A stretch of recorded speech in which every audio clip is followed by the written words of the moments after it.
اللہم صلی علی محمد وعلی آل محمد۔ اللہ کا نام لے کے شروع کرتے ہیں۔ بسم اللہ الرحمن الرحیم۔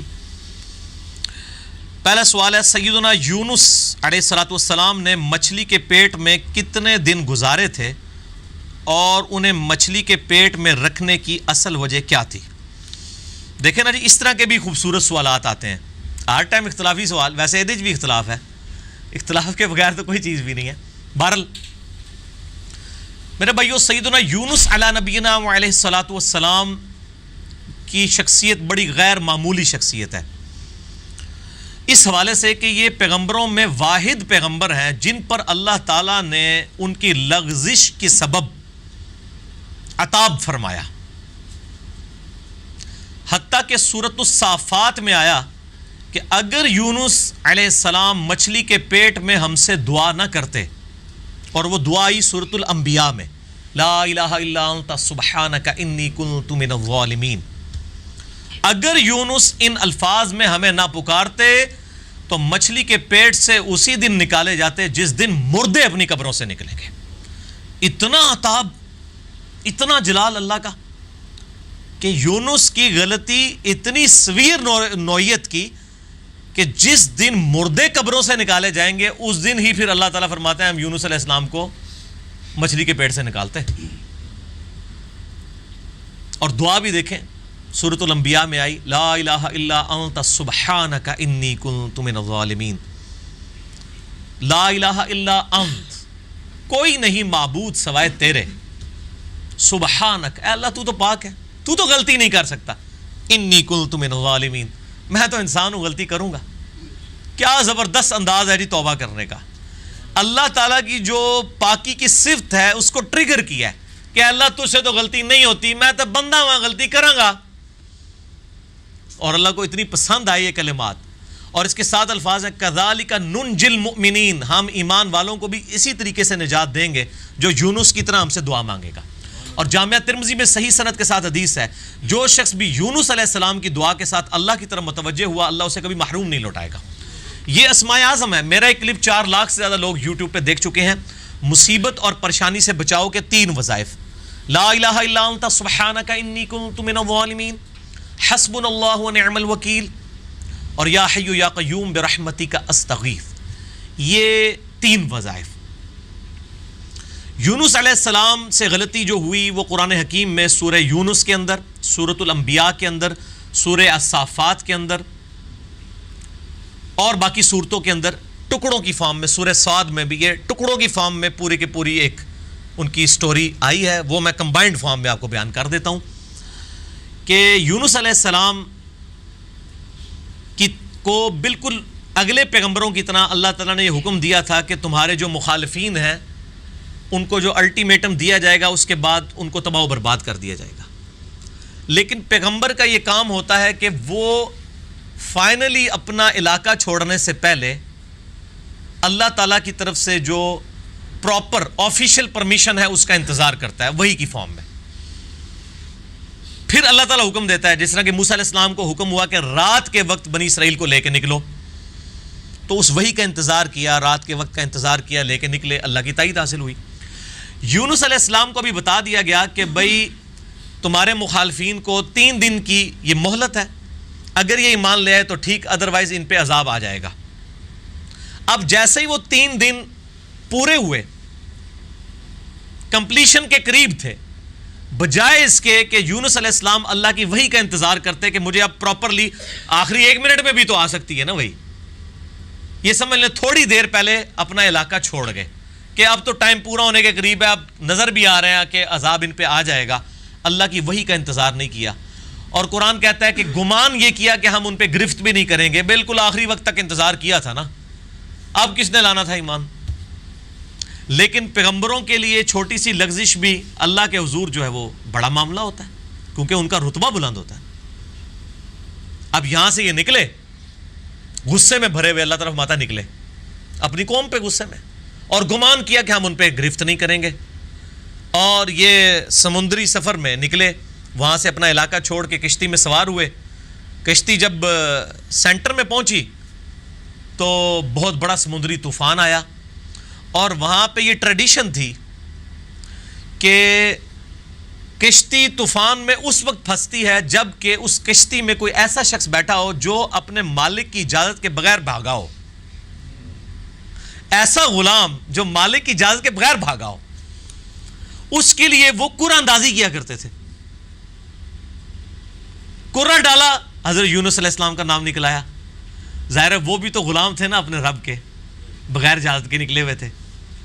لوگوں نے کہا نہیں یونس علیہ السلام ہے, یہ تو نیک شریف آدمی ہے, اس نے تو لوگوں کو بھی نیکی کی طرف بلایا. دوبارہ قرآن ڈالا جائے.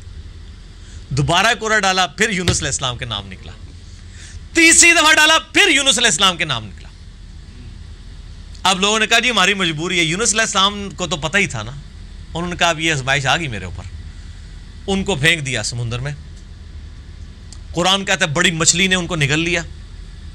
قرآن میں دن نہیں آئے. ہمارے ایک سب کانٹیننٹ میں مشہور ہے کہ 40 دن رہے. تورات میں دن آئے ہیں 3 days and 3 nights. جونا علیہ السلام, جونا کہا جاتا ہے انگلش میں یونس کو.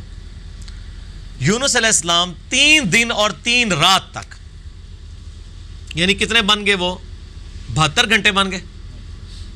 اتنی دیر مچھلی کے پیٹ میں رہے, 3 دن اور 3.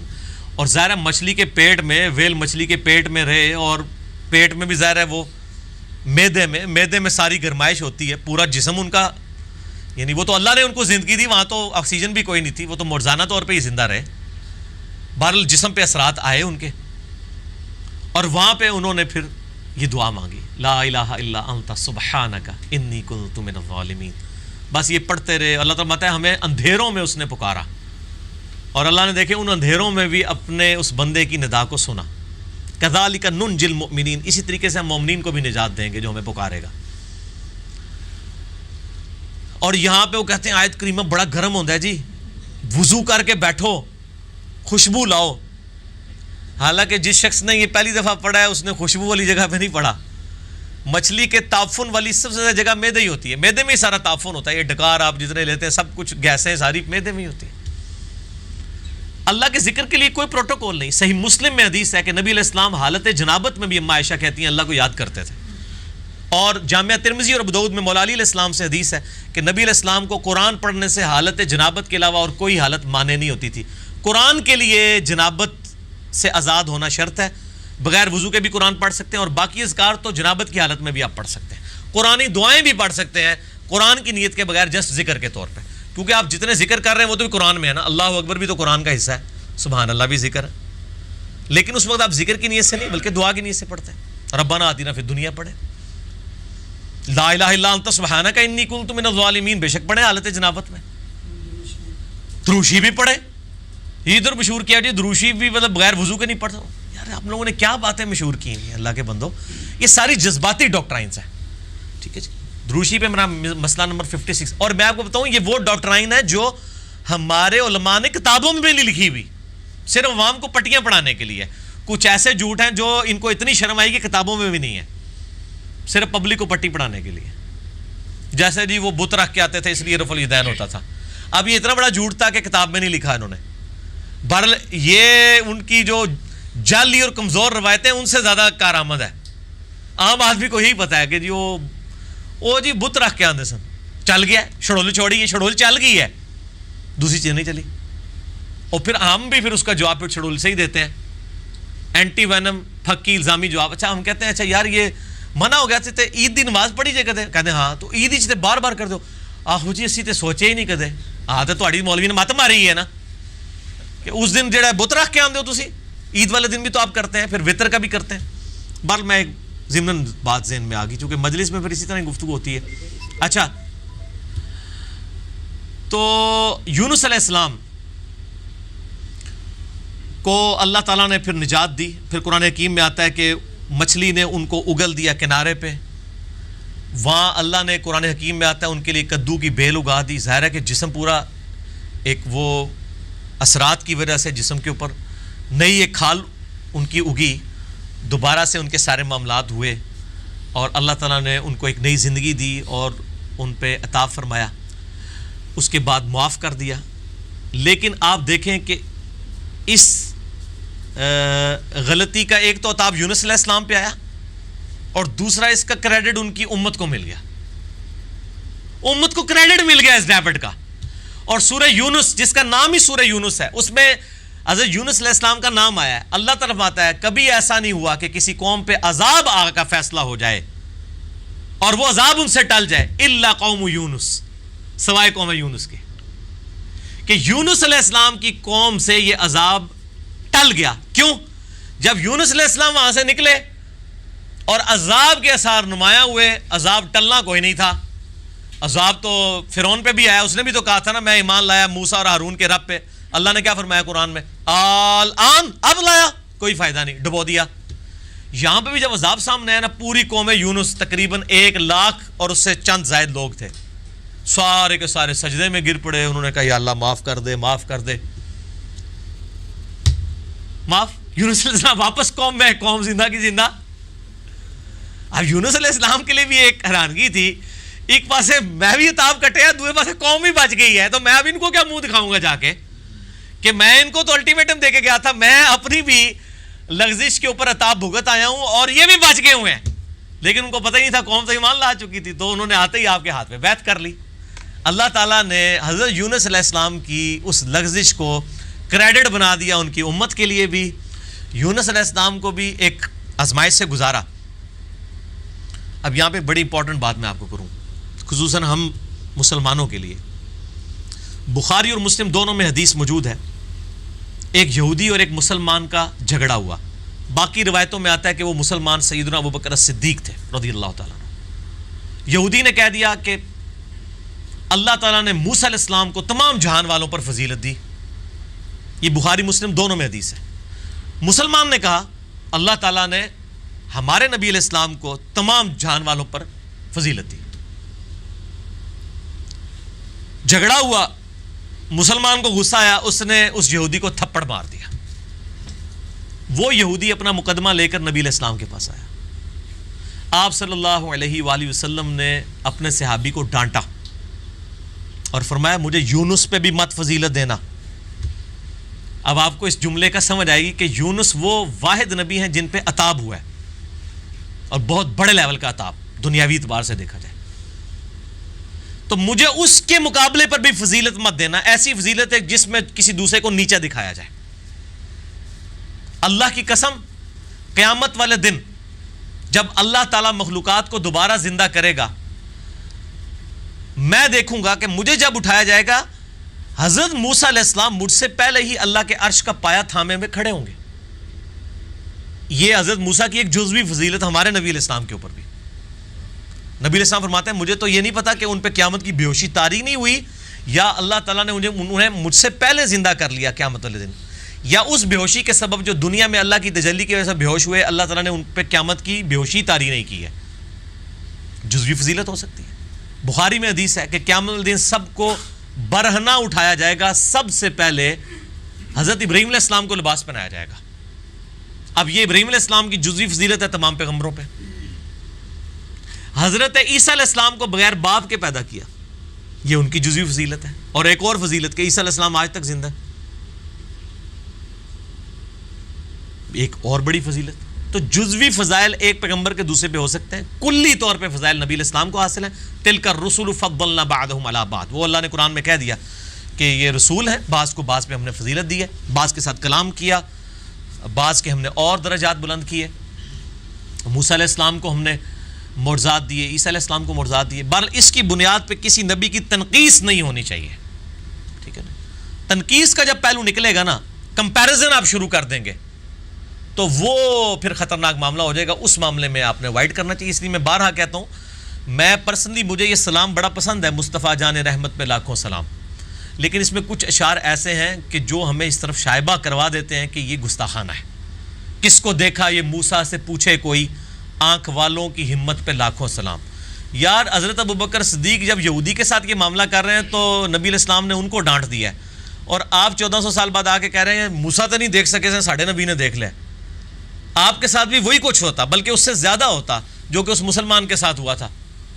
اس لیے کہ آپ ایک غلط ٹریک کے اوپر چڑھ رہے ہیں, نبی علیہ السلام کی ذات کی ایک غلط تعریف بیان کر رہے ہیں. آپ ویسے بیان کریں کہ ہمارے نبی علیہ السلام نے خواب میں اللہ کی زیارت کی ہے, یہ ضرور بیان کریں, لیکن کمپیریزن نہ کریں. یہ والا جو معاملہ ہے تو اسی کو کہا جاتا ہے تفضیل بین الرسل. تفضیل عربی میں کہیں گے. ایک رسول کو دوسرے پہ فضیلت دینا یہ جائز اور حلال ہے, قرآن نے بھی دی ہے. لیکن تفریق بین الرسل, رسولوں میں فرق کر دینا ایمان لانے کے اعتبار سے یا کسی کو اونچا نیچا دکھانے کے فور, یہ حرام ہے. تفضیل بین الرسل جائز ہے, تفریق بین الرسل حرام ہے.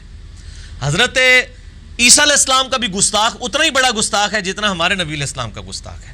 ایک بندہ سارے پیغمبروں کو مانے, ہمارے نبی کو نہیں مانتا, وہ بھی کافر ہے. ایک بندہ ہمارے نبی کو مانتا ہے, سارے پیغمبروں کو مانتا ہے, حضرت موسیٰ علیہ السلام کو نہیں مانتا, وہ بھی کافر ہے.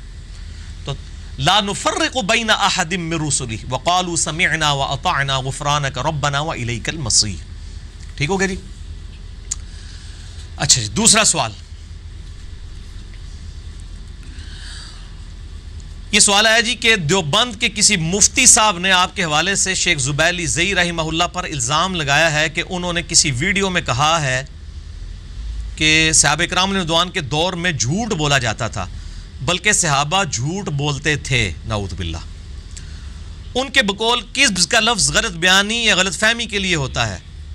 علماء اہل حدیث کو جاہل ثابت کیا ہے انہوں نے اس ویڈیو میں. میں کوئی علماء اہل حدیث یا کسی بھی مکتبہ فکر کے عالم کا سپوکس مین بن کے یہاں نہیں بیٹھا ہوتا, لیکن یہ جو کلپ جس دیوبند کے یہ مولانا صاحب کا انہوں نے ذکر کیا ہے وہ کلپ میں نے بھی دیکھا اور مجھے بڑا افسوس ہوا ہے. یعنی ایک طرف اخلاقیات کے راگ الاپنے والے یہ علماء ہیں اور دوسری طرف ان کی گفتگو کا لیول یہ ہے کہ علمی رد کی بجائے جھوٹے الزام لگاتے ہیں. میں قطعاً کسی کے مزاج پہ کبھی بحث نہیں کی ہے. سیدنا عمر فاروق رضی اللہ تعالیٰ عنہ علیہ السلام کا مزاج آپ سب کو پتہ تھا, وہ گستاحان رسول کے ساتھ کس طرح ایٹیچیوڈ ان کا ہوتا تھا. ایون نارمل حالات میں بھی حضرت ابو ہریرہ کی صحیح مسلم میں آتا ہے ایک دفعہ ان کی پٹائی کر دی تھی, ایک چھوٹی سی بات کے اوپر جو پٹائی بنتی بھی نہیں تھی. اب وہ ایک ٹاپک الگ سے ہے, لیکن اس کے باوجود میں اس طرح کے اعتراضات آج کے کسی بندے پہ نہیں لگاتا. اگر ہم صحابہ کو بینیفٹ آف ڈاؤٹ دیتے ہیں جنہوں نے نبی علیہ السلام کی صحبت کی تھی کہ وہ اس طریقے سے ایٹیچیوڈ کر سکتے ہیں, تو آج کے بندے کو ہم اس سے زیادہ بینیفٹ آف ڈاؤٹ دیں گے. لیکن خدا کے لیے جھوٹا الزام تو نہ لگائیں. آپ سخت لہجہ استعمال کریں, سخت سے سخت الفاظ استعمال کریں, آپ کو حق حاصل ہے. گالی گلوچ نہ کریں اور جھوٹا الزام نہ لگائیں.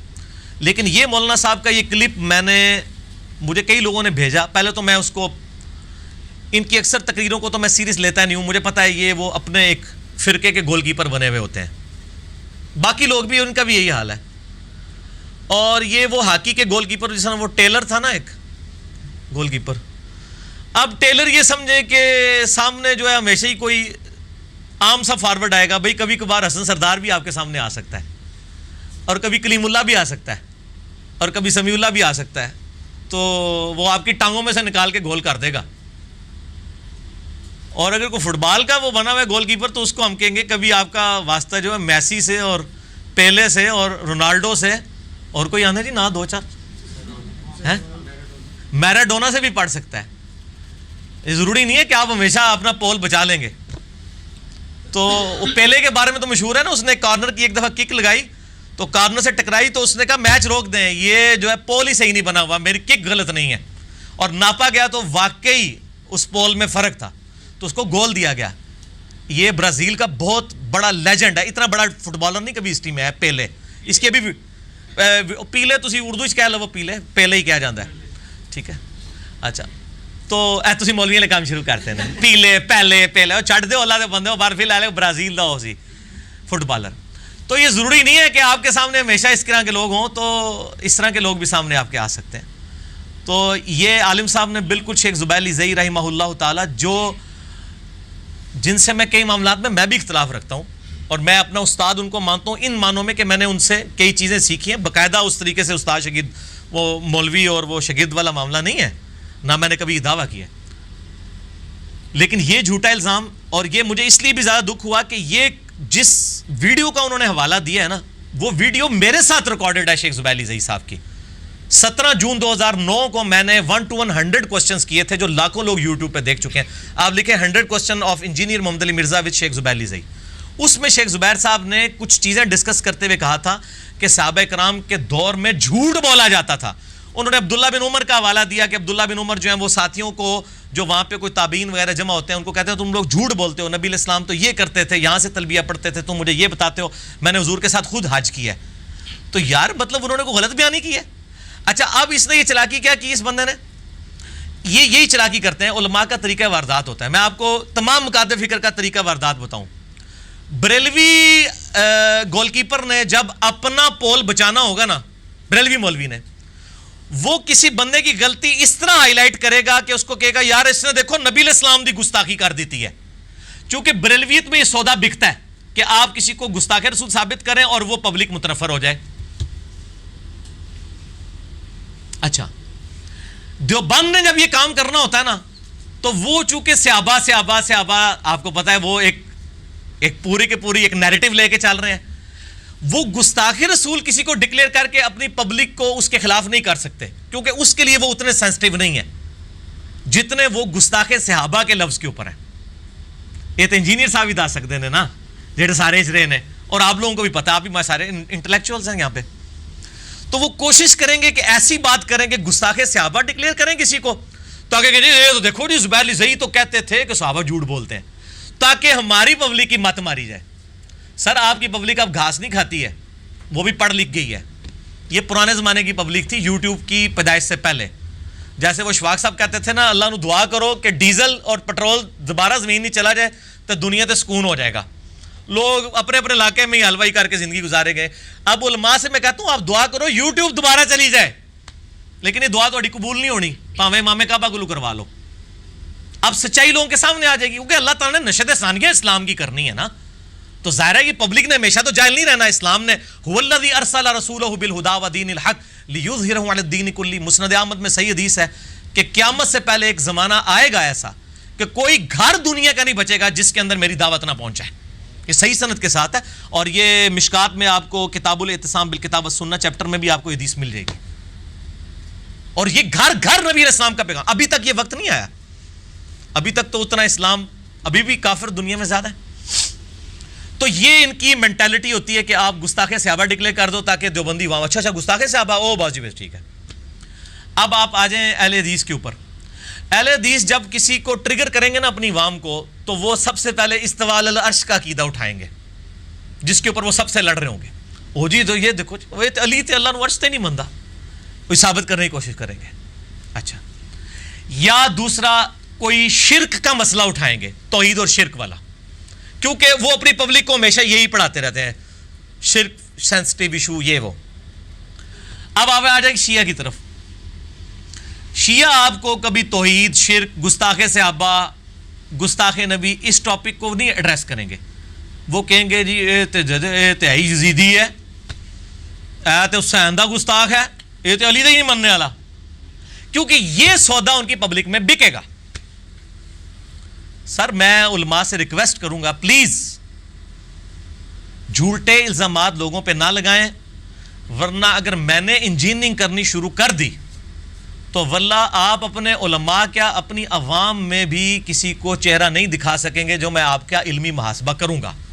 کیونکہ میں بار بار کہتا ہوں کہ اللہ دے وہ بندے ہو تہاڈا واسطہ پڑھے لکھے بندے نال پیا ہے, کسی جاہل نال نہیں پیا کہ جو بندہ مطلب وہ سکول نہیں پڑھ سکیا سی تے کسی دوسری لائن آ گیا. ٹھیک ہے نا جی, یہ پڑھے لکھے بندے سے واسطہ پڑا ہے. تو اب آپ, میری وائف بھی اگلے دن مجھے کہہ رہی تھی کہ اب علماء کے لیے بڑی مصیبت کھڑی ہو گئی ہے کہ پڑھے لکھے لوگ دین کا کام کر رہے ہیں. تو واقعی مصیبت تو کھڑی ہو گئی ہے. وہ پڑھے لکھے لوگوں کا تو ظاہر ہے ان کے تو ویژن, ان کا تو ایک انٹلیکچوئل لیول ہی بہت بلند ہوتا ہے, وہ تو انجینئرنگ کرتے ہیں نا.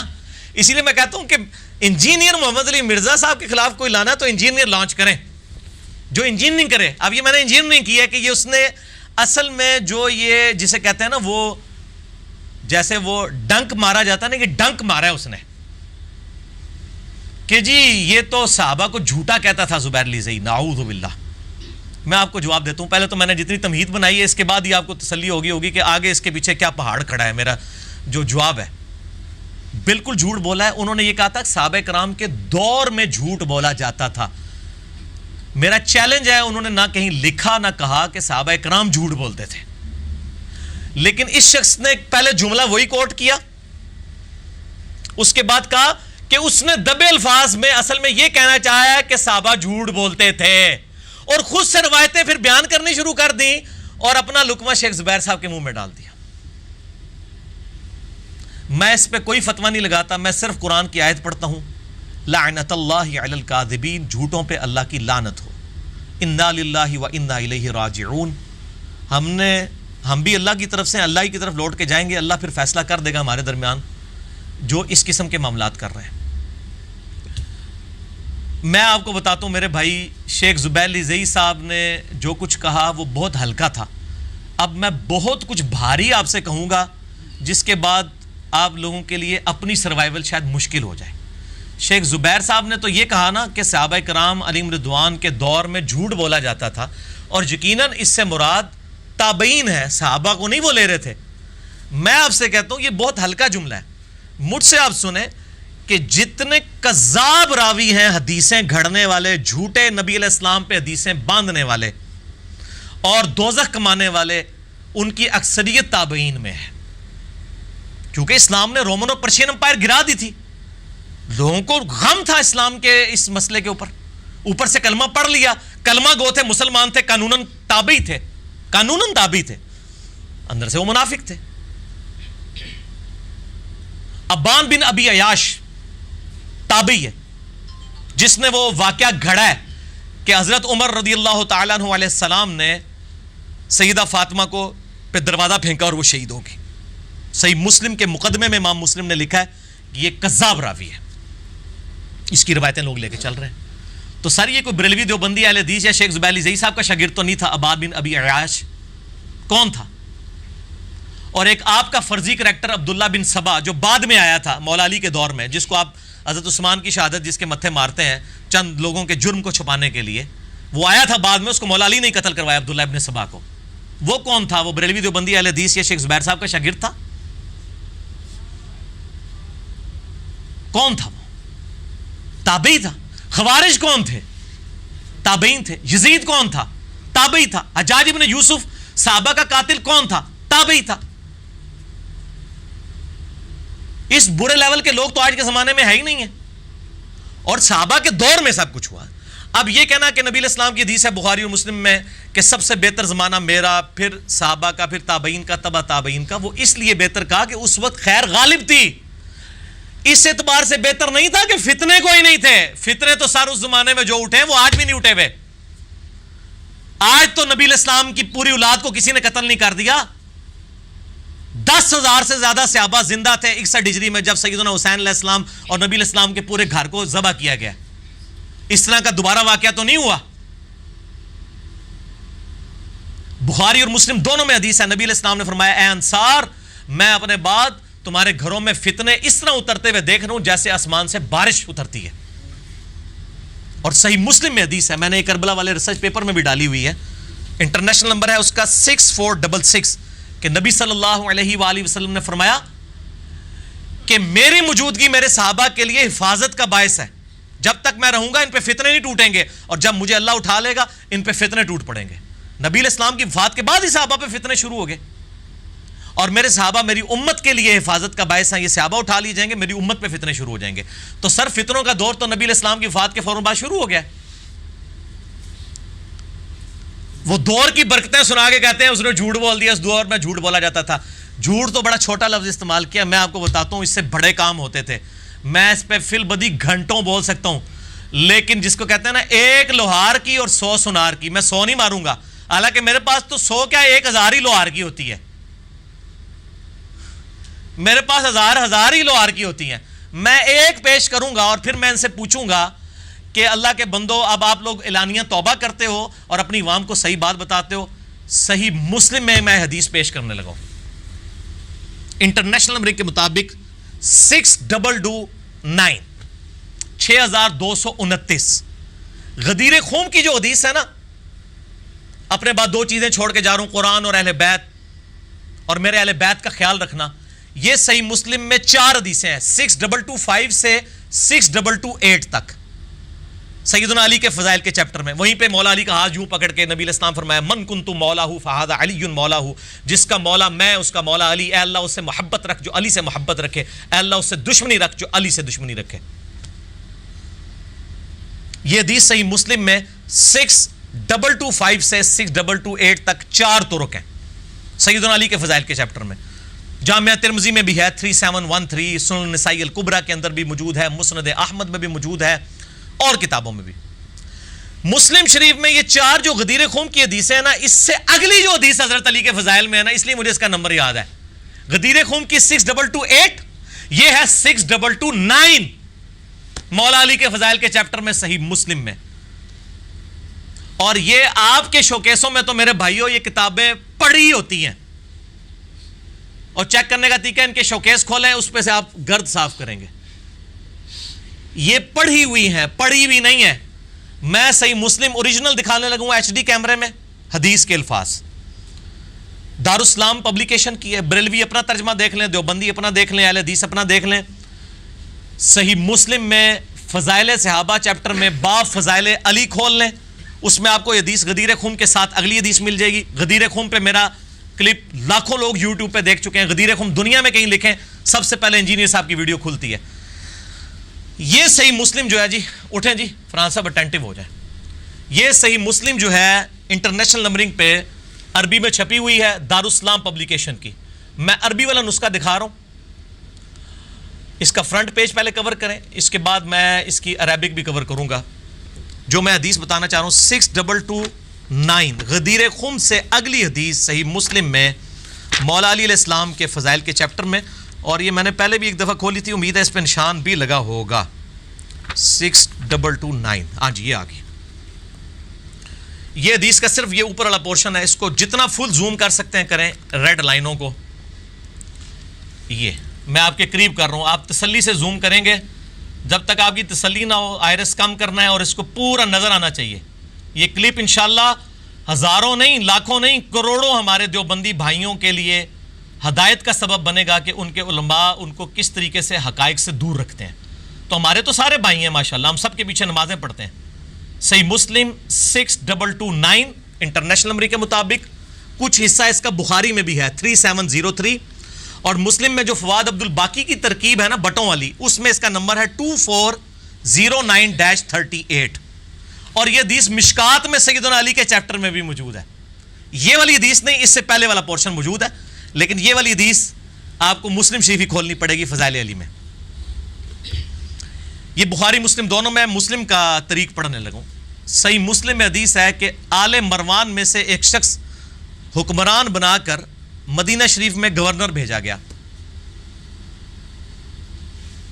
یعنی یہ دور ہوگا مروان بن حکم کا، یا اس سے پہلے دور میں بھی عبد الملک بن مروان کا جو باپ تھا مروان، وہ تو حضرت معاویہ رضی اللہ تعالیٰ عنہ کی طرف سے جو ہے وہ مکہ مدینے پہ گورنر تھا، اسی کی اولاد آگے پھر سنبھالتی رہی۔ بہرحال یہ صحابہ کا دور ہے۔ آل مروان میں سے ایک شخص امیر بن کے جب آیا مدینہ شریف، یہ میرے بھائی یہ کوئی پاکستان بننے کے وقت کا واقعہ نہیں ہے، یہ صحابہ کی زندگی کا واقعہ ہے، ٹھیک ہے جی، یہ اس وقت کے واقعے کی بات ہو رہی کیونکہ صحابہ زندہ ہیں۔ ابو حازم تابعی کہتے ہیں کہ سہل ابن سعد السعدی، یہ وہ صحابی ہیں سہل ابن سعد السعدی، جن سے بخاری میں حدیث ہے کہ نبی علیہ السلام کے زمانے میں ہمیں حکم دیا جاتا تھا کہ دائیں ہاتھ بائیں زیرہ پہ رکھیں۔ یہ الموطا امام مالک میں بھی ہے، اور امام مالک سے امام بخاری نے 2 واسطوں سے لی ہے۔ سہل بن سعد السعدی اس حدیث کے راوی ہیں، یہ وہی سہل بن سعد السعدی ہیں۔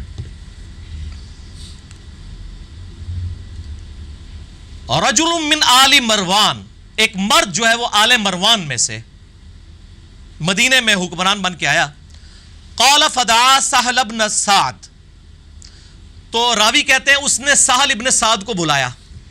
سہل ابن سعد بریلوی دیوبندی اہل حدیث شیعہ نہیں ہے، صحابی ہے، اور شروع کے صحابہ میں سے ہے، سابقون الاولون میں سے ہے، بدری صحابہ میں سے۔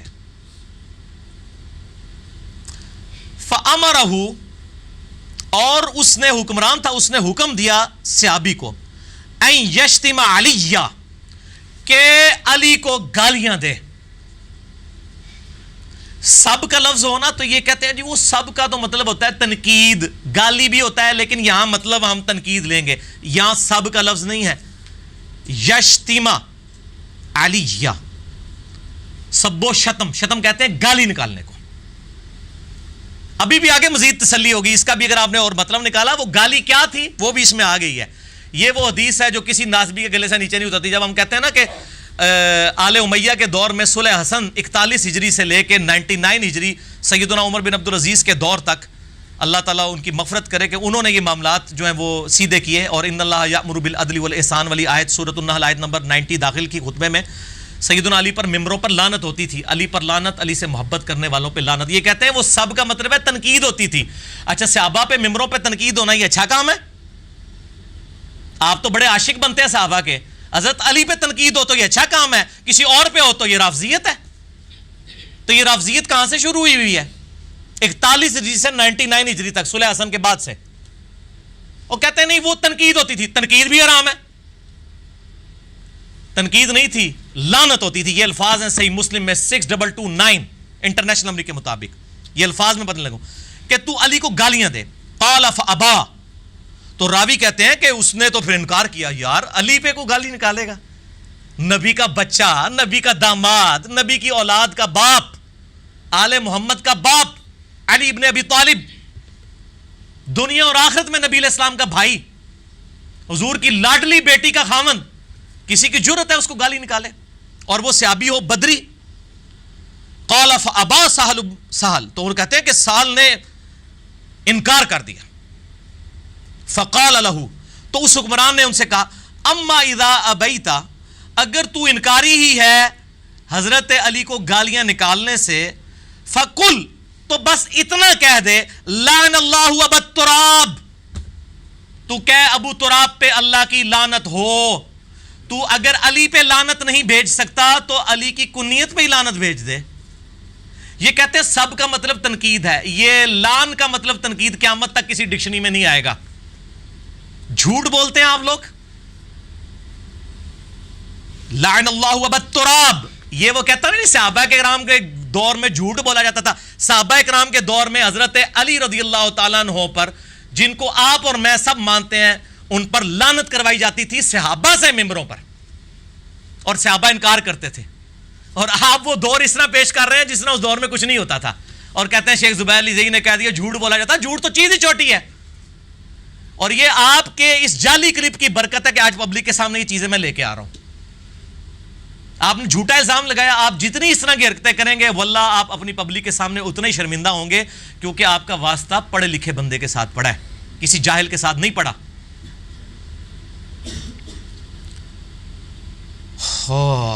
اس نے کہا تو کہہ دے ابو تراب پہ لعنت، نعوذ باللہ من ذالک. تو سال ابن ابی سعد نے، بخاری کے الفاظ ہیں 3703، ایک کہکا لگایا. ہائے ہائے ہائے ہائے، کہکا لگایا. اور انہوں نے کہا تو کہہ رہا ہے کہ ابو تراب پہ لعنت بھیجے. علی تو سب سے زیادہ اسی نام سے ہی خوش ہوتا تھا. وہ حقارت سے آل امیہ نام لیتے تھے. ابو تراب کا مطلب ہے مٹی والا. اب کسی کو کہا جائے مٹی والا، یہاں پہ بھی آپ کسی کو کہہ جائے نا مٹی والا، تو وہ برا ہی مانے گا نا، مٹی والا. تو اس نے یہ سمجھا کہ ابو تراب کہیں گے تو ایک حضرت علی کی تنقیس بھی ہو جائے گی، کنیت بھی سب کو پتہ ہے، ابو تراب ہے، اور ہمارا مقصد بھی حل ہو جائے گا. لعن اللہ ابا تراب نعوذ باللہ، یہ کہتے. انہوں نے کہا ابو تراب نام سے تو علی اتنا خوش ہوتے تھے، کسی اور نام سے خوش نہیں ہوتے تھے، تم تحقیر سے نام لے رہے ہو. پھر انہوں نے کہا یہ ابو تراب نام کیسے پڑا تھا سال؟ ان کا ہم تمہیں بتاتے ہیں کہ علی کی کنیت تو ابو الحسن تھی. صحابہ تو ابو الحسن کہتے تھے، لیکن حضرت علی نے اپنی کنیت ابو تراب رکھ لی ہوئی تھی. تو پھر اس کے آگے الفاظ ہیں 3703 بخاری میں اور مسلم میں 6229 انٹرنیشنل نمبر کے مطابق. انہوں نے کہا کہ ایک دفعہ سیدہ فاطمہ اور سیدنا علی کا جھگڑا ہوا. میاں بیوی تھے، آپس میں کسی بات پہ جھگڑ پڑے. حضرت علی ناراض ہو کے گھر سے نکل گئے. نبی صلی اللہ علیہ وآلہ وسلم گھر تشریف لائے اور آپ نے کہا فاطمہ کدھر ہے تیرا چچا زاد؟ انہوں نے کہا مجھ سے جھگڑا ہوا تھا تو ناراض ہو کے چلے گئے. اچھا، اس سے یہ بات پتہ چلی کہ اچھے خاوند وہ ہوتے ہیں جب بیویوں سے جھگڑا ہو تو ناراض ہو کے گھر سے باہر نکل جائیں، نہ کہ یہ کہ بیویوں کو گھروں سے باہر نکال دیں اور وہ توڑ پھوڑ شروع کرتے ہیں. اور میں الحمدللہ ایسے ہی کرتا ہوں. اچھا، تو علی ابن ابی طالب، نبی علیہ السلام نے صحابہ کو بھیجا کہ ڈھونڈو علی کدھر ہے. ایک صحابی آئے، یا رسول اللہ وہ مسجد میں لیٹے ہوئے ہیں. علی نے کدھر جانا تھا؟ مسجد میں، مٹی پہ لیٹے ہوئے ہیں اسی طریقے سے زمین پہ. نبی صلی اللہ علیہ وسلم نے یہ نہیں کہا کہ علی کو بلا کے لاؤ، آپ فرمایا رکو میں خود جاؤں گا. خود گئے اور سیدنا علی اسی طریقے سے لیٹے ہوئے ہیں. آپ صلی اللہ علیہ وسلم نے اپنے مبارک ہاتھوں سے سیدنا علی کے جسم سے مٹی جھاڑی اور فرمایا اٹھ ابو تراب، اٹھ ابو تراب، اوے مٹی میں لپٹنے والے اٹھ. جس طرح حضرت ابو ہریرہ کو کہا ابو تراب بلیوں والا، پیار سے حضور صلی اللہ علیہ وسلم نام دے دیا کرتے تھے، نک نیم. یہاں پہ کہا اٹھ ابو تراب، اٹھ ابو تراب. اور سیدنا علی کو یہ نام اتنا پسند آیا کہ انہوں نے اپنی کنیت ہی بدل لی. ابو الحسن کی بجائے ابو تراب اپنی کنیت رکھتی. تو سال کہنے لگے ہاں تم مجھے کہہ رہے ہو ابو تراب پہ میں لعنت بھیجوں. مولا علی تو اس نام سے اتنا خوش ہوتے تھے کہ کسی اور نام سے اتنا خوش نہیں ہوا کرتے تھے رضی اللہ تعالیٰ عنہ علیہ السلام. تو یہ میں نے کوئی سٹوری بک نہیں پیش کی ہے ان کے علماء کی، انگریزوں کے دور میں لکھی ہوئی کسی کتاب سے نہیں پڑھا، یہ مسلم شریف سے پڑھا ہے. اور خود کھول کے اسلام 360 میں چلے جائیں. اب تو عوام کے ہاتھ میں اسلام 360 بھی آ گیا. انٹرنیشنل نمبر یہی 6229 ملے گا. اور پھر ان سے پوچھیں کہ زبیر لزئی نے تو بہت چھوٹی بات کی کہ صحابہ کرام کے دور میں لوگ جھوٹ بولا کرتے تھے، یعنی تابعین. اس سے بڑا کام ہوتا تھا. شیخ زبیر صاحب کو یہ کہنا چاہیے تھا کہ صحابہ کرام کے دور میں ایسے لوگ بھی حکمران بن گئے تھے جو صحابہ کرام کو ممبروں پہ بلا کے حضرت علی پہ لعنت کروایا کرتے تھے، تاکہ آپ کے کانوں اور آنکھوں میں سے آپ کی پبلک کے دھواں چھوٹے کہ یار اتنی بڑی ریالٹی آپ نے ہم سے چھپائی ہوئی ہے. اور یہ ریالٹی اللہ کے فضل سے ہم نے کھول کے پبلک کے سامنے رکھی ہے. یہ میرا انٹرنیشنل پمفلٹ ہے اور یہ تقاضا ہے کہ ان کو فرحان صاحب یہ دکھا دیں. یہ فری، ہم پوری دنیا میں لاکھوں روپے کا یہ پمفلٹ جاتا ہے. اور PDF آپ ahlsunnatpak.com سے اس کو ڈاؤن لوڈ کر سکتے ہیں. واقعہ کربلا کا حقیقی پس منظر 72 صحیح الاسناد احادیث کی روشنی میں اہل سنت کی مین سٹریم کی کتابوں سے 200 احادیث 70% بخاری اور مسلم سے ہیں اور باقی کتابوں سے الحمدللہ عربی میں بھی ہے، اردو میں بھی ہے، انگلش میں بھی ہے، ہندی میں بھی ہے. شہادت عمر رضی اللہ تعالیٰ عنہ سے لے کر شہادت کربلا تک، جنگ جمل، صفین، نہروان، اس کا حقیقی پس منظر، یہ جعلی پس منظر نہیں، خیالی پلاؤ نہیں پکایا ہوا. عبداللہ بن سبا تھا، اس نے 10,000 صحابہ کو دوسری طرف لگا دیا، نعوذ باللہ. یہ عبداللہ بن سبا نے ان کی مت ماری تھی، انہوں نے چند لوگوں کو چھپانے کے لیے سب کچھ کیا. تو یہ الحمدللہ میرے ریسرچ پیپر آپ PDF ڈاؤن لوڈ کریں 5B ریسرچ پیپر ahlsunnatpak.com سے. واٹس ایپ گروپ سے فری منگوا لیں. آپ اس کی ہارڈ کاپی عثمان بھائی سے منگوا سکتے ہیں فری. اور عثمان بھائی کا نمبر نوٹ کر لیں پوری دنیا کے اندر، +92 321 59000162. مفت PDF آپ کے گھر آئے گا الحمدللہ. مور دین 1 لاکھ روپے سے زیادہ کی ڈاک ہماری الحمدللہ پر منتھ پورے ملک کے اندر فری جاتی ہے. 1 روپیہ ہم کسی سے نہیں لیتے اللہ کے فضل سے. تو یہ آپ نے ہارڈ کاپی بھی فری منگوا سکتے ہیں یہ ریسرچ پیپر کی. اور الحمدللہ یہ تمام علماء تک ہم نے پہنچایا بھی ہے. کسی کے پاس جواب نہیں، وہ کہنا سچائی ہے بس بیان نہیں کرنی چاہیے. تو یہ نمبر +92 321 59000162 عثمان بھائی کا نمبر ہے. کال کریں، ٹیکسٹ بھیجیں، اپنا نام پورا ایڈریس بھیجیں، فری آپ کے گھر میں ڈاک آ جائے گی انشاءاللہ تعالیٰ. ناسبیت کا جو ہے نا وہ کچا چٹا سارا اس میں کھل گیا ہوا ہے. ناسبیت کہتے ہیں سیدنا علی سے بغض رکھنے والے لوگ. جو مسند احمد میں صحیح حدیث ہے فضائل الصحابہ امام احمد بن حنبل کتاب میں کہ سیدنا علی کہتے ہیں میری وجہ سے 2 فرقے دوزخ میں جائیں گے، ایک میری محبت میں غلوف کر کے، ایک میری دشمنی میں غلوف کر کے. اور میری وجہ سے 2 فرقے گمراہ ہوں گے، ایک میری محبت میں غلوف کر کے، ایک میری دشمنی میں. ہمیں تو بچپن سے محبت میں غلوف کرنے والے بتائے گئے ہیں، دشمنی میں تو کرنے والے وہ خود تھے جو ان مسندوں میں بیٹھے تھے. انہوں نے ہمیں بتایا نہیں ہے کہ صرف رافضی نہیں ہوتے، ناسبی بھی ہوتے ہیں. اور وہ اب تمام اہل سنت کے آف شوٹس کے اندر موجود ہیں. اہل حدیث میں بھی ناسبی ہیں، دیوبندیوں میں موجود ہیں، بریلویوں میں بھی ہیں. بریلویوں میں پہلے بہت کم تھے، اب ان میں بھی زیادہ آنا شروع ہو گئے. تو یہ ناسبی اور رافضی دونوں. اور میں ان کو بتاؤں یہ شرم کریں، صحیح مسلم کی حدیث ہے 240 انٹرنیشنل نمبر کے مطابق علی سے محبت نہیں رکھے گا مگر مومن، علی سے بغض نہیں رکھے گا مگر منافق. محبت علی از دا لٹمس ٹیسٹ آف ایمان. ابھی میں اس پہ بہت بول سکتا تھا. ایک لیکچر ہے میرا، مسئلہ نمبر 101 مسئلہ، صحیح مسئلہ خروج، خلافت و ملوکیت، صحیح مسئلہ خروج اور فکر حسین حق پرستی کی علامت ہے. یوٹیوب پہ جا کے آپ دیکھیں, آپ کو پتہ چل جائے گا. یہ تو سر میں نے ابھی صرف آپ کو تھوڑا سا نمونہ کروایا ہے, ابھی بہت کچھ پڑا ہوا ہے میرے پاس. بلکہ میں آج اسپیشلی چونکہ یہ مجھے کلپ اتنے لوگوں نے بھیجا تھا اور مجھے یہ یعنی ریٹن فارم کے اندر بھی کوسچن لوگوں نے بھیجے تھے کہ میں آج باقاعدہ آتے ہوئے صحیح مسلم شریف اردو ترجمے والی بھی بریلویوں کی ساتھ لے کے آیا تھا کہ میں ان کو صحیح مسلم شریف یہ دکھا دوں. شبیر بدر سب سے بڑا پاکستان میں ادارہ ہے بریلویوں کا. یہ ٹائٹل پیج میں آپ کو دکھا رہا ہوں, باقی آپ مسلم شریف کا مقدمہ خود کھول کے پڑھ لیں. پہلی 92 روایات صحیح مسلم کا مقدمہ ہے جو امام مسلم نے خود لکھا ہے, میں نے نہیں لکھا, خود لکھا ہے انہوں نے, جس میں انہوں نے بتایا کہ تابعین نے کس طرح جھوٹی حدیثیں گھڑنے کے اور جھوٹ بولنے کے ماہر تھے تابعین, اور نیکوکار بھی رج کے تھے اور جھوٹے بھی رج کے سن. یہ دونوں باتیں لکھی ہیں. کہتا ہے جی کذب کا مطلب جو ہے نا جی غلط بیانی ہوتا ہے, جھوٹ نہیں ہوتا. اور جو صحابہ پہ لانتے بھیج رہے ہیں ان کا دفاع کر رہے ہیں آپ لوگ. یہاں میں آپ کو بتاتا ہوں کتنی جھوٹی روایتیں انہوں نے نبی الاسلام کے اوپر گھڑی ہیں. صحیح مسلم کی پہلی 92 روایات صرف اس ٹاپک پہ ہیں کہ صحیح حدیث کیوں ضروری ہے. میں نے مسئلہ نمبر 36 ریکارڈ کروایا ہے, ضعیف الاسناد اور من گھڑت احادیث کے فتنے کا تحقیقی جائزہ. اس میں نے مسلم شریف کا مقدمہ پڑھایا ہے, اور آپ کو لگے گا امام مسلم آج کے دور کا انسان ہے یا انجینئر محمد علی مرزا اس زمانے میں ہے, کوئی فرق ہی نہیں ہے. وہی رونا وہ اس زمانے میں رو رہے ہیں کہ بیڑا غرق ہو جائے گا ضعیف روایتوں کی وجہ سے, آج ہو گیا ہوا ہے. تو یہ مقدمہ میں نے پورا پڑھایا ہے, اور میرا ایک یوٹیوب پہ کلپ بھی ہے, ضعیف الاسناد احادیث ایمان کے لیے خطرہ. میں آج اس ٹاپک کی طرف نہیں جاؤں گا, میں صرف اس مقدمے میں سے جو شیخ زبیر صاحب پہ اس نے جھوٹا الزام لگایا نا کہ وہ کہتے تھے صحابہ کے دور میں جھوٹ بولا جاتا تھا, میں امام مسلم سے ثابت کروں گا کہ انہوں نے لکھا ہے کہ سب سے زیادہ جھوٹے لوگ ہی صحابہ کرام کے زمانے کے اندر موجود تھے جنہوں نے جھوٹی حدیثیں گھڑی ہیں, اور مسلمان تھے, کافر نہیں تھے. ورنہ تو حدیث سنتے, یہودیوں سے تو حدیثیں نہیں لینی تھی. اور یہ بھی انہوں نے جھوٹ مشہور کیا جی حضرت عثمان کے قاتلین یہودی تھے. صحیح بخاری میں انٹرنیشنل نمبر کے مطابق 695 نمبر حدیث ہے کہ سیدنا عثمان کو آگے صحابہ کہتے ہیں کہ آپ ہمارے امیر ہیں اور مسجد پہ فتنوں کے امام کا قبضہ ہے, جس کو 14ویں صدی کے ملائیوں نے کہا کہ جی یہ تو تھے وہ صبائی پارٹی تھی. حضرت عثمان نے کہا تو ہم ان کے پیچھے نماز پڑھ لیں. صحابہ نے پوچھا.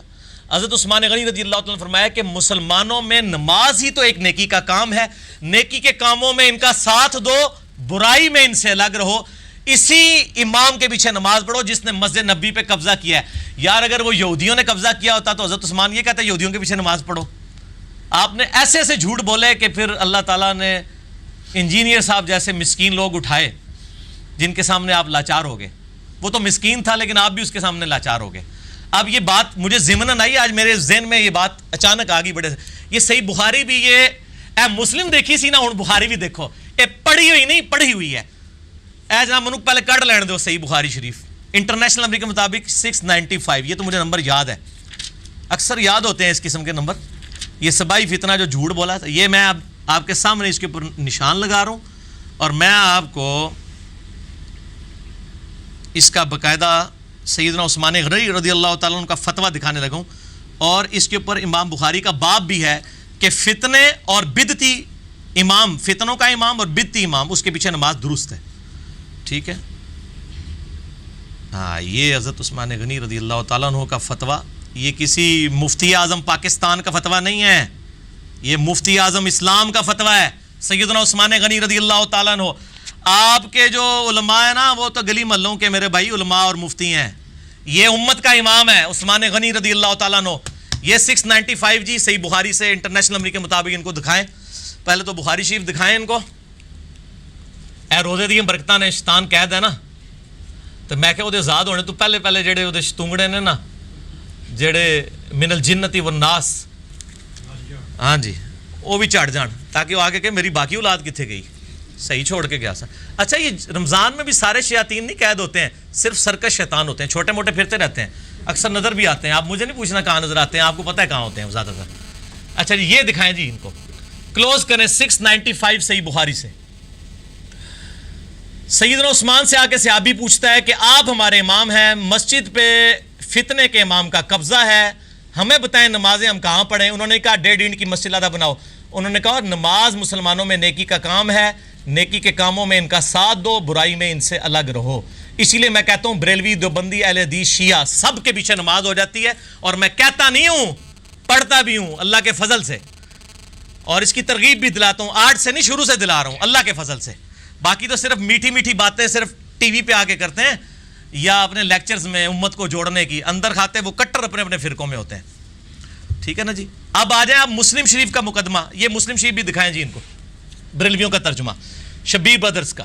اس کا مقدمہ بریلویوں کا ترجمہ اس لیے پڑھوں گا کہ لوگ کہیں گے یار وہ ذرا یہ ادب والا ترجمہ ہوتا ہے نا، باقی تو گستاخانہ ترجمے کرتے ہیں، وہ کہیں اس نے خود سے نہ کر دیا ہو. شبیر بردرز سب سے بڑا پاکستان میں بریلویوں کا یہ ادارہ ہے، اربوں کے شیئرز ہیں اس کے، اس سے بڑا کوئی ادارہ نہیں. انہوں نے حدیث کی بے شمار کتابیں چھاپ دی ہیں، سب سے زیادہ، بلکہ اہل حدیثوں سے زیادہ انہوں نے چھاپ دی ہیں. اس میں جو صحیح مسلم کا مقدمہ ہے نا جی، میں اس مقدمے میں سے روایات پڑھوں گا. اب ساری روایات مجھے وہاں ایچ ڈی کیمرے میں دکھانے کی ضرورت نہیں، آپ خود ہی مسلم شریف کسی بہانے سے مسلم شریف خود کھولو گے نا، آپ کیمرے کو پیچھے سیٹ کر دیں. میں صرف اب پڑھ کے اس میں سے کچھ چیزیں میں نے انڈر لائن کی ہوئی ہیں، آج کی نہیں، 7-8 سال پہلے کی. آج میں نے اسپیشل اس کو نکالا ہے پھر اس کے لیے.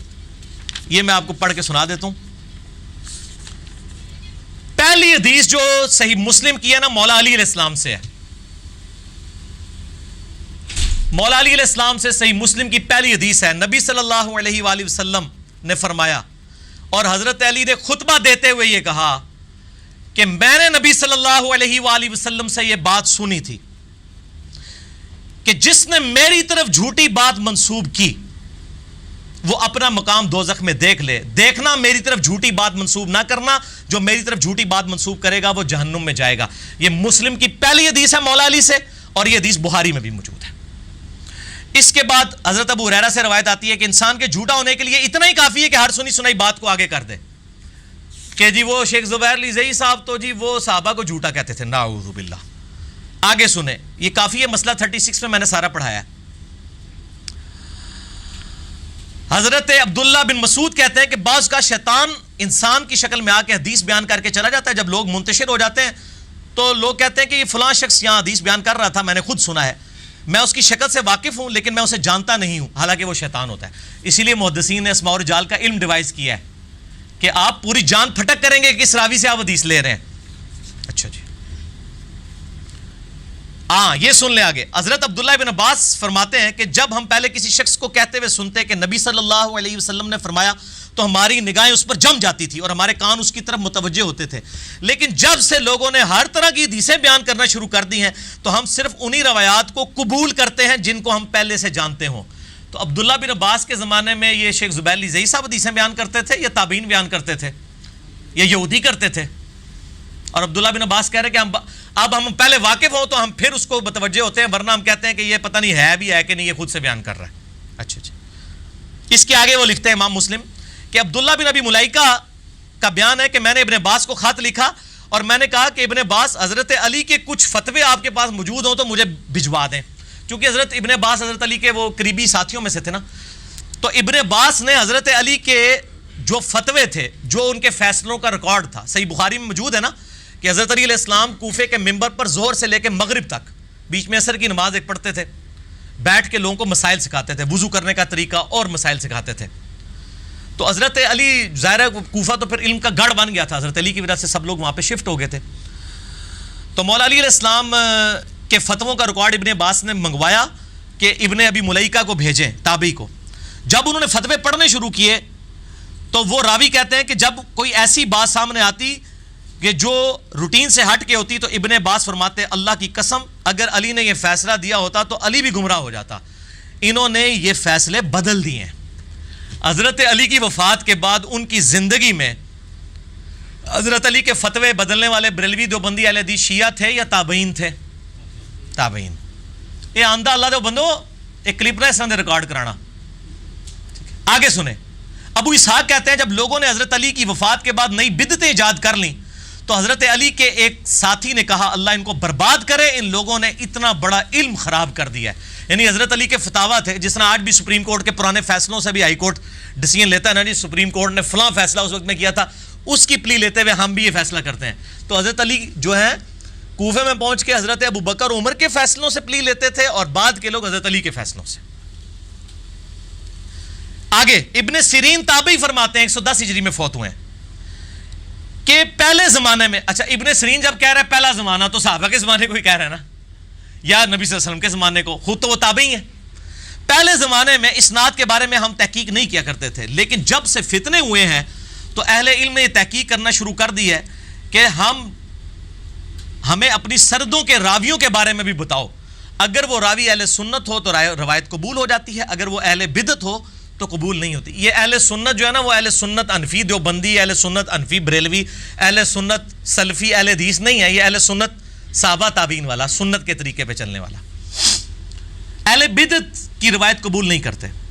آگے آئیں جی، ابو زناد تابعی کہتے ہیں، تبع تابعی ہیں. وہ کہتے ہیں میرے والد کا بیان ہے، والد ہوا تابعی، کہ میں نے مدینہ منورہ میں 100 ایسے لوگوں کو پایا جو سب نیک تھے، لیکن ان کے نیک ہونے پر بھی اتفاق تھا اور اس پر بھی اتفاق تھا کہ ان میں سے کسی کی حدیث قبول نہیں کی جائے گی کیونکہ یہ حدیث بیان کرنے کے اہل ہی نہیں ہے.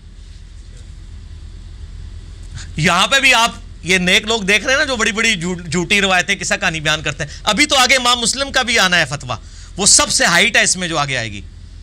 آگے عبداللہ بن مبارک کہتے ہیں اسناد دین کا حصہ ہے، اگر سند نہ ہو تو ہر شخص اپنی مرضی کا دین بیان کرے. ایک مولانا صاحب نے اس کو اسناد سے مراد اپنی مولوی کی ڈگری سمجھ لی، ان کا سند لفظ آ گیا چلو میں مت مار دیں پبلک. یہ اسناد ہوتی ہے جیسے ہے امام بخاری کہتے ہیں میں نے سنا احمد بن حنبل سے، احمد بن حنبل نے سنا محمد ابن ادریس شافعی سے، شافعی نے سنا مالک بن انس سے، مالک بن انس نے سنا نافع سے، نافع نے عبداللہ بن عمر سے، عبداللہ بن عمر نے نبی صلی اللہ علیہ وآلہ وسلم نے. اس چین کو، اس ٹریک کو، اس طریق کو کہتے ہیں سند. یہ تو ہڑی ڈگریاں نہیں نے، کیونکہ آپ کی ڈگریاں بریلویوں کی دیوبندی نہیں مانتے، دیوبندیوں کی بریلوی نہیں مانتے، کہتے ہیں یہ تو جاہل ہے، وہ کہتا ہے وہ تو جاہل ہے. یہ تو ہڑی ڈگریاں تو سب نے جاہل ڈکلیئر کی ہوئی ایک دوسرے میں آپس میں. ہم کہتے ہیں شاید سارے ہی صحیح کہہ رہے ہوں، ہم سب کی تصدیق کرتے ہیں، ہم کسی کو ناراض نہیں کرتے. ٹھیک ہے، لا نفرق بین احد، ہم کسی کا انکار نہیں کرتے ان میں سے. اچھا جی آگے چلیں. یہ تو میں 1 گھنٹہ بول سکتا تھا، میں آپ کو موٹے موٹے جو انڈر لائن کیے ہیں. ہائے یحییٰ بن سعید القطان تبع تابعی، بڑی مشہور یہ تبع تابعی 198 ہجری میں فوت ہوئے ہیں. یحییٰ بن سعید القطان کے بارے میں احمد بن حنبل فرماتے ہیں اس سے زیادہ نیک آدمی میں نے محدثین میں نہیں دیکھا. اور یہ وہی ہیں جو جن کا میں نے بتایا تھا کہ ان کے جبے میں ہر وقت تسبیح ہوتی تھی 100 دانوں کی. یحییٰ بن سعید القطان بہت پرہیزگار تبع تابعین تھے. اب یہ پرہیزگار لوگوں کی آپ بات سنیں. یحییٰ بن سعید القطان کا بیٹا اپنے والد سے نقل کرتا ہے، وہ فرمایا کرتے تھے کہ نیک لوگ سب سے زیادہ جھوٹ بولتے ہیں، اور یہ سب سے زیادہ جھوٹ احادیث کے بارے میں بولتے ہیں. اب ذرا یہ نیک لوگ میں نام لیے بغیر کہوں گا، آپ کے ٹی وی چینلز کے اوپر اور آپ کے سوشل میڈیا پہ کئی سٹوریاں سنانے والے بڑی میٹھی میٹھی باتیں، پیچھے ہلکے ہلکے میوزک چل رہے ہوتے ہیں، بڑی رکت انگیز واقعات، قصے، کہانیاں، دو ملائی بیان کر رہے ہوتے ہیں. یہ تمام مکاتبہ فکر میں وہ میٹھی میٹھی باتیں کرنے والے لوگ موجود ہیں. اب ہماری چونکہ اکیڈمی کی اسٹریٹجی چینج ہوئی ہے، ورنہ میں پہلے نام بھی لے دیا کرتا تھا. لیکن آپ کو پتہ ہے کہ اس طرح کے ایک بہت بڑے عالم دین دیوبند مکتبہ فکر میں بھی ہیں اور ایک بہت بڑے عالم دین بریلوی مکتبہ فکر میں بھی ہیں. نام لینے کی ضرورت نہیں ہے، میٹھی میٹھی باتیں کرتے ہیں وہ. اچھا میٹھی میٹھی جھوٹی جھوٹی، یہ آج کے زمانے کے نہیں، اس زمانے میں بھی تھے، تابعین کے زمانے میں. اگر ایک تبع تابعی کہہ رہا ہے کہ سب سے زیادہ جھوٹ میں نے بولتے ہوئے جو ہے نیک لوگوں کو دیکھا ہے، تابعین کو دیکھا. اور تابعین کس کے زمانے کے؟ صحابہ کے.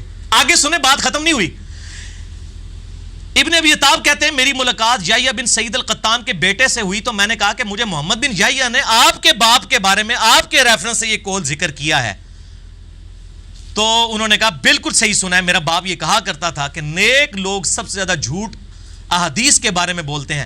اب امام مسلم کا ذرا فتویٰ سنیں، میٹھی سی بات. امام مسلم فرماتے ہیں یہ نیک لوگ جان بوجھ کر جھوٹ نہیں بولتے، بلکہ جھوٹ ان کی زبانوں پر ہر وقت جاری رہتا ہے.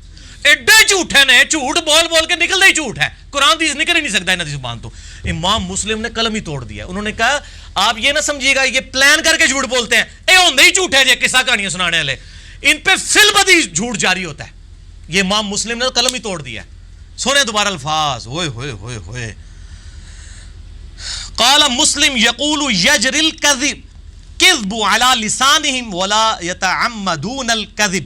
وہ کہتے ہیں کہ یہ جو جھوٹ ہے نا، یہ جان بوجھ کے نہیں بول رہے ہوتے، بلکہ ان کی زبان پہ سلپ ہی جھوٹ ہوتا ہے. اور سر ظاہر ہے جھوٹ بولنے سے تو پبلک کو اشتعال آتا ہے.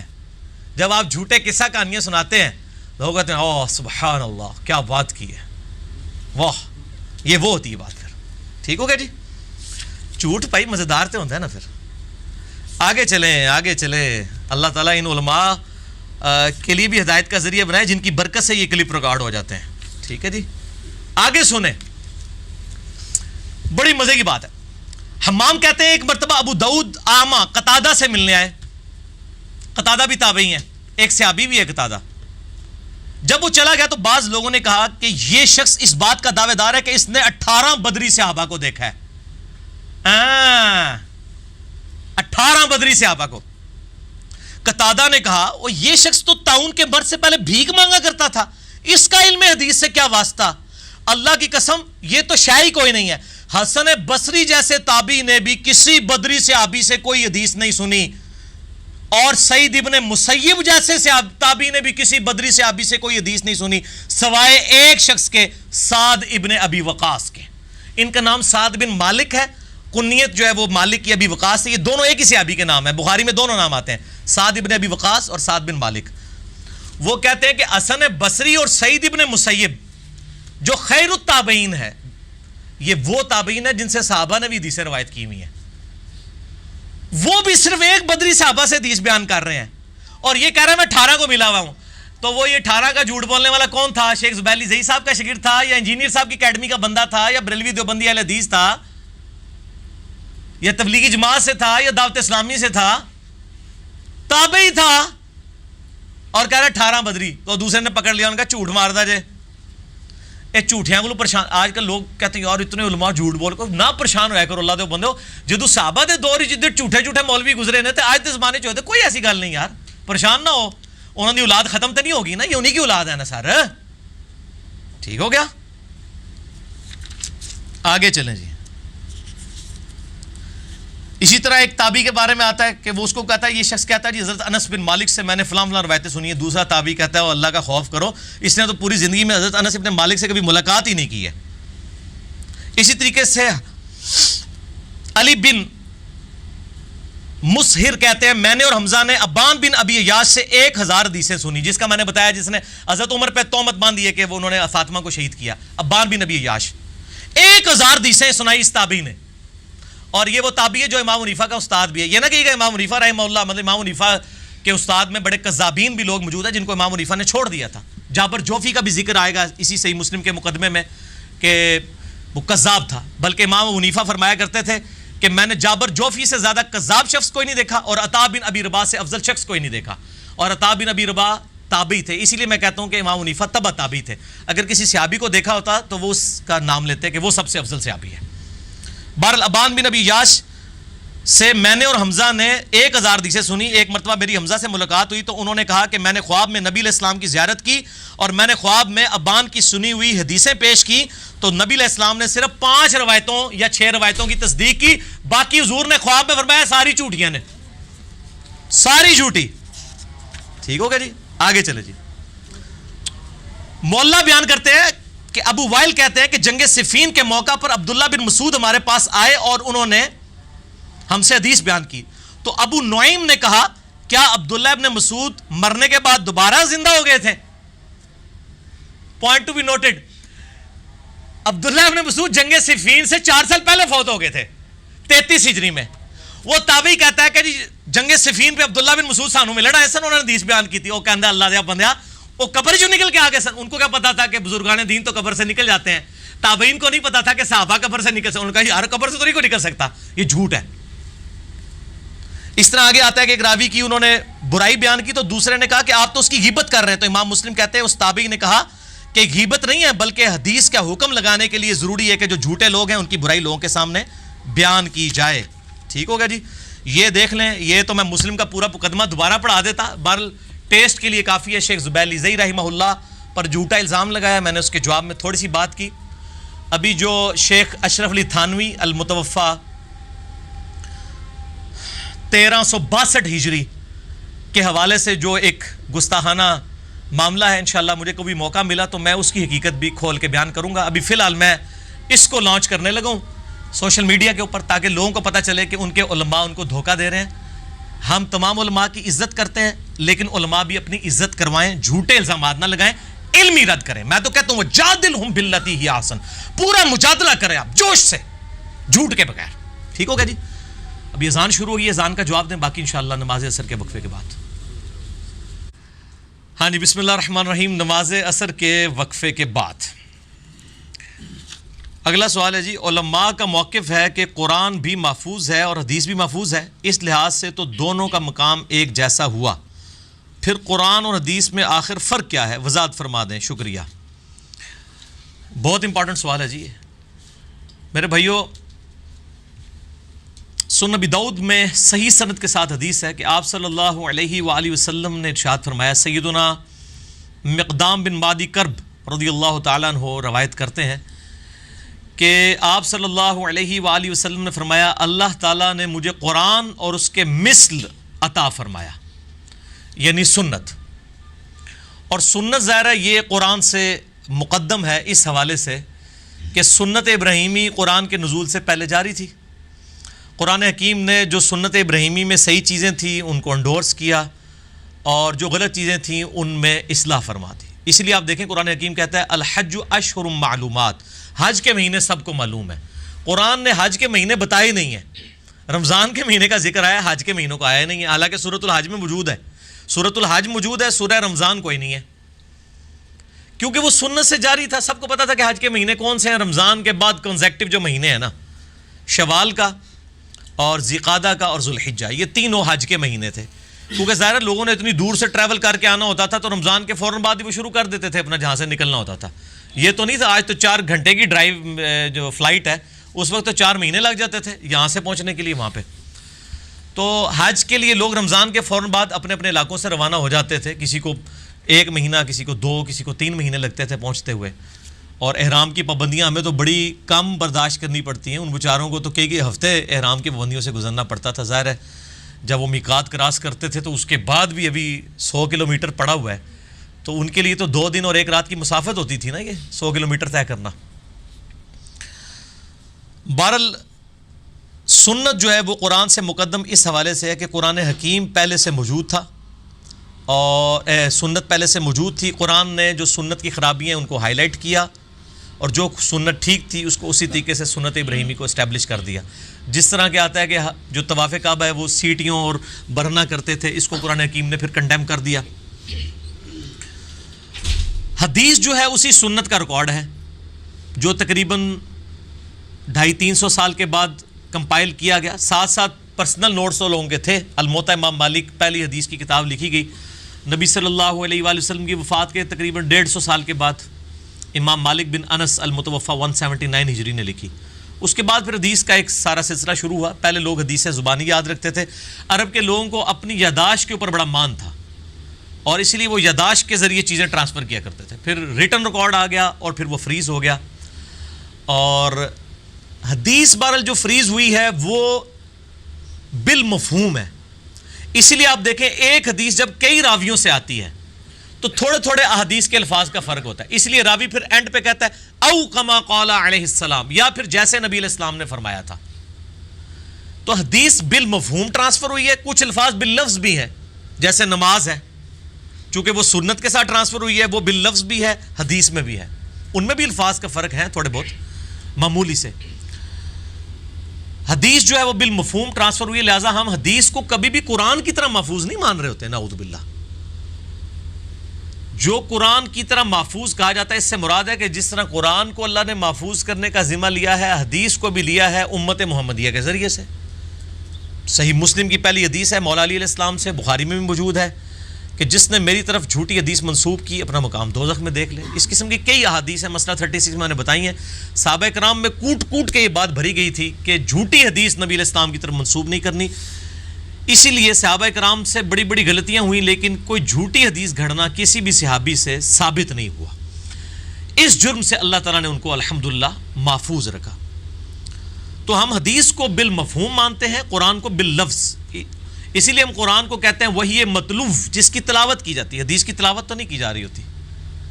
اور ایگزیکٹ ہماری یہ کلیم بھی نہیں ہوتا ہے کہ ورڈ بائی ورڈ ویسے. ہم کہتے ہیں ایسا ہی یا اس طرح نبی علیہ السلام نے فرمایا تھا. آپ صحیح مسلم شریف کھول لینا، ایک حدیث کو آپ لینا تو امام مسلم نے ایک حدیث کئی صحابہ سے روایت کی ہے اور وہ سارے کے سارے طرق ایک جگہ پہ جمع کر دیے. مثلا یہ جو پہلی حدیث ہے یہ 6 صحابہ سے جمع کی ہے. پہلے مولا علی سے لے کے آئے, پھر مغیرہ ابن شعبہ سے لے کے آئے, پھر انس ابن مالک سے, پھر جابر بن عبداللہ سے, پھر عبداللہ بن عباس سے, پھر ابو ہریرہ سے, کہ جس نے میری طرف جھوٹی حدیث منسوب کی اپنا مقام دوزخ میں دیکھ لے. کسی میں الفاظ آتے ہیں, دیکھنا میرے بارے میں بات کرنا کوئی عام آدمی کسی بات کرنا نہیں ہے, جس نے میری طرف جھوٹی حدیث منسوب کی وہ دوزخ میں جائے گا. اس طرح تھوڑے بہت الفاظ کے فرق کے ساتھ وہ سارے صحابہ روایت کر رہے ہیں, مفہوم ایک ہی ہے. یہ نہیں ہے کہ مفہوم ہی بدل گیا, کہ ایک کہہ رہا ہے کہ حدیث منسوب کی تو وہ مقام دوزخ میں دیکھ لے, اور دوسرا کہے گا جس نے حدیث منسوب کی تو مقام جنت میں دیکھ لے. اس طرح تو نہیں ہوگا. تو اس لیے حدیث کو ہم کہتے ہیں بالمفہوم اور قرآن باللفظ. قرآن وہی مطلوب جس کی تلاوت کی جاتی ہے, حدیث غیر مطلوب جس کی تلاوت نہیں کی جاتی. اس طرح حدیث قدسی بھی جو ہے وہ بھی اللہ تعالیٰ کا فرمان ہے, لیکن نبی علیہ السلام نے ان کو اپنے الفاظ میں بیان کیا, اس کو بھی ہم وہی مطلوب نہیں کہتے. لہٰذا حدیث کو قرآن کے لیول پہ کوئی نہیں مانتا, بلکہ سنت جو ہے اسی کا ریٹن ریکارڈ حدیث کی فارم میں آیا, اور سنت اور عملی تواتر خود اتنی بڑی چیز ہے کہ قرآن کی اتھینٹسٹی بھی سنت ہے. قرآن جو ہے ہم تک جو پہنچا ہے وہ سنت اور عملی تواتر کے ذریعے پہنچا ہے. میرے ایک یوٹیوب کے اوپر کلپ بھی ہے, حدیث اور سنت میں کیا فرق ہے. فرق ہے, اس میں کچھ باریکیاں ہیں, وہ کلپ آپ دیکھ لیں کہ حدیث اور سنت میں کیا فرق ہے. بہرحال یہاں پر میں نے یہ چیز کلیئر کر دی. جو سوال ہوا تھا کہ دونوں محفوظ ہیں, کس طرح کے محفوظ ہیں, وہ باللفظ ہے, یہ بالمفہوم ہے. ظاہر زمین اسمان کا فرق ہے, بل اینڈ رزلٹ یہی ہے کہ دونوں الحمدللہ محفوظ ہیں. قرآن کے حوالے سے آپ دیکھ لیں, انڈونیشیا کا مسلمان ہو, افریقہ کا مسلمان ہو, رچے کا مسلمان ہو, آپ کوئی آیت پڑھیں, زبر زیر کی بھی غلطی کر دیں نا, تو جو دوسرا قرآن جاننے والا آپ کی غلطی نکال دے گا کہ یار یہ آپ نے کیا پڑھا. یہ قرآن کی اتنی بڑی فائدہ, یہ دنیا کی کسی کتاب میں ایسا نہیں ہے. ایون جتنی ریلیجس کتابیں ہیں, آپ ان کی آیات پڑھیں کو کاؤنٹر ویریفائی نہیں کر سکتا. یہاں پہ جناب کوئی سورہ اخلاص کا جو ایک آیت کی زبر زیر بدل کے بتائے, آگے ہزاروں بندے کہیں گے جناب یہ نہیں اس طرح سورۃ الفاتحہ. بلکہ وہ ایک میں لیکچر دیکھ رہا تھا, یوسف ایسٹس لیکچر دے رہے تھے, اس لیکچر کے دوران ایک کرسچن مسلمان ہوا اسی بات کے اوپر, کیونکہ وہ خود بھی پروٹیسٹنٹ عیسائی رہ چکے ہوئے تھے. تو بتا رہے تھے کہ قرآن کتنا محفوظ ہے. وہ کہتا ہے دیکھیں یہ ہزاروں کا مجمع ہے, میں آیت پڑھوں گا, آدھی مجمع جواب دے گا. انہوں نے کہا پڑھو جی, ان الدین عند اللہ, سب نے کہا الاسلام. اچھا, انہوں نے کہا ایاک نعبد, آگے سب نے پڑھا وایاک نستعین. اچھا, اس دن مجھے پہلی دفعہ احساس ہوا کہ واقعی یار کو ڈنڈی مار ہی نہیں سکتا قرآن کے اندر. تو حدیث میں تو علماء نے ڈنڈیاں ماری نا, پھر ضعیف صحیح کا چکر بھی آ گیا, اب کتابیں کہیں ترجمہ ہوئی ہیں, اب بھی بڑی محنت ہوئی ہے, پھر الفاظ کے, پھر صحیح ضعیف کے, اور کہیں قرآن میں اس طرح کا کوئی ایشو نہیں ہے.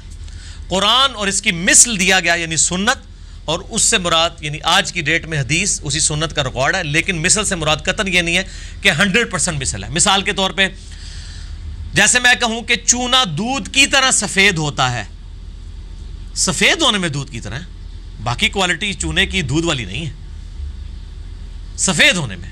اسی طریقے سے دین میں محفوظ ہونے کے اعتبار سے حدیث سنت کی حدیث جو ہے وہ قرآن کی طرح ہے, لیکن اس کی انٹینسٹی اور باقی جتنی نٹی گٹیز ہیں اس میں اس طرح نہیں ہے.